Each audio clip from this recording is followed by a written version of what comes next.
Dan here with another episode of the Star Wars podcast. And this episode is about the New Republic, which is a government from the Legends. So this isn't a canon item anymore or topic, but it nonetheless applies to Star Wars in a form or fashion. So the New Republic was formed at the end of the Great Galactic Civil War by the Alliance to restore the Republic as the new Galactic Government to replace the Empire.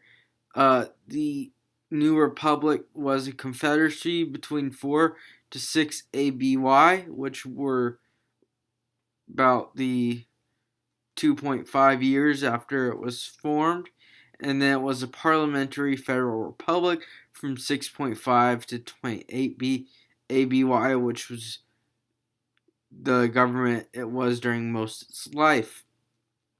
The heads of government were either the chief of state or the chair of the Senate. The chief of state was basically the leader of the whole new republic. And then the executive branch contained the inner council, the Senate, and the chief of state.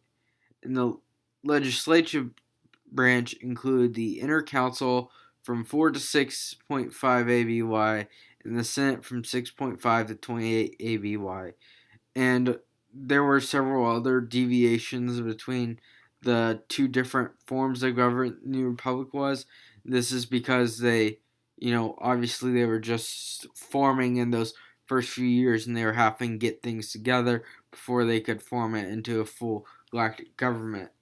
And there were some other things that played into this. The judicial branch was the Court of Justice, and the New Republic was supposed to represent a continuation of the Old Republic, but in a better fashion, in a reorganized and less corrupt fashion, in order to continue on with a good galactic government that people could have representation in. The main adversary of the New Republic during most, at least half their existence or lifetime, was the Empire. They competed with the Empire for power over regions and in war up till about 15 ABY, if not a little later than that. And this was, no, more like 20 ABY, I think. Anyways, 15 to 20 ABY. And this was due to the Empire still having influence and over quite a few systems.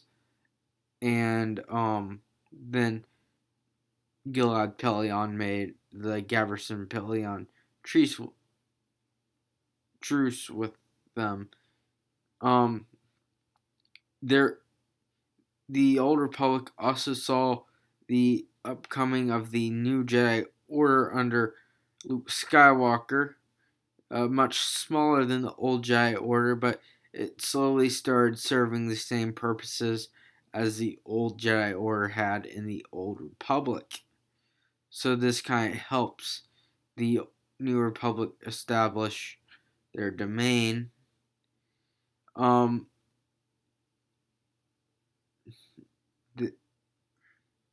They gained legitimacy was when they captured Coruscant approximately 3 years after Endor and solved the Krytos crisis. So the New Republic didn't exactly get Coruscant right after they were formed when the Empire fell, because the Empire still controlled the region Coruscant was in. So since that was kind of the head of the galaxy, in a sense, they didn't really have legitimacy until they were able to take it over. Taking over Coruscant gives them legitimacy because it's like the center of the galaxy. And also at this point they make Coruscant their capital.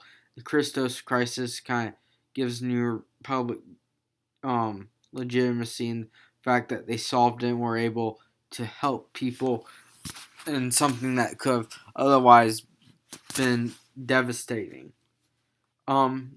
So I mentioned earlier that chief of states were part of the executive branch. The chief of states during the life of the new republic include Mon Mothma, Leia Organa, Gaversam, and Borskvalea. So all these people are going to remain quite high in the new republic. Some of them were counselors before they gained high counselors before they gained the position as chief of state. They often had to be elected into this position. Gaversam, I believe, was given it by Leia because Leia needed a break, and then Leia ended up not taking the position back. But unlike the old Republic, infighting started to become a problem when the Senate leaders of military prestige started resigning. So these are going to be people like Akbar, Mon Mothma, Raiken. All these people had great influence, but they also had prestige and weren't corrupt. So when they start falling out of the New Republic and going elsewhere and retiring or dying, then they're not able to keep the New Republic on track, and more corrupt individuals are elected into their place that don't care as much because they didn't have the eyesight of the rebellion that had formed the New Republic in its early stages.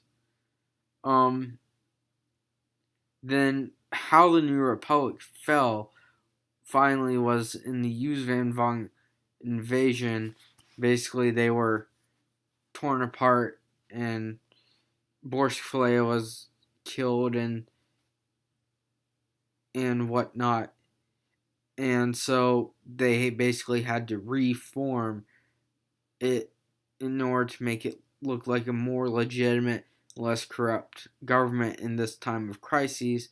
So it was reformed into the Galactic Federation of Free Alliances when it was reorganized. So that is the New Republic, basically a parliamentary federal republic where senators could be elected in, and it took the place of the old republic in the empire, and it took the place of the old republic in the empire, following the old republic's traditions in a way, and falling after about 20 to 30 years of control in the galaxy. So I hope you enjoyed. Tell me what other topics you think I should cover. This is Indiana signing out. See you later.